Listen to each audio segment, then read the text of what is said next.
আল্লাহু আকবার। দক্ষিণ কোরিয়ার জনপ্রিয় ইউটিউবার দাউদ কিম 2019 সালের সেপ্টেম্বরে নিজ ধর্ম ছেড়ে গ্রহণ করেন ইসলাম ধর্ম। ধর্মান্তরিত হওয়ার পর ইউটিউব সহ সামাজিক যোগাযোগ মাধ্যমে রাতারাতি বনে যান জনপ্রিয়তার শীর্ষে।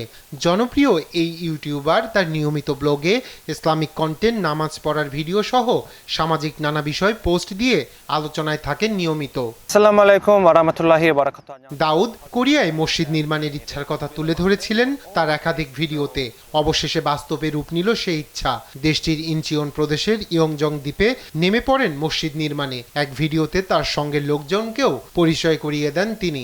সামাজিক যোগাযোগ মাধ্যম ইনস্টাগ্রামের এক পোস্টে সবার প্রতি কৃতজ্ঞতা জানিয়ে নিজের অভিব্যক্তি প্রকাশ করেন দাউদ Kim. So it's already delivered to Daegu Masjid for the মসজিদ উদ্বোধনের মুহূর্তগুলোর ছবিও শেয়ার করেছেন, যেখানে তিনি সহ অনেককেই প্রার্থনা করতে দেখা যায়। বিভিন্ন গণমাধ্যমে এসেছে মসজিদ নির্মাণের এই যাত্রায় নানা ধরনের চ্যালেঞ্জের সম্মুখীন হন দাউদ কিম।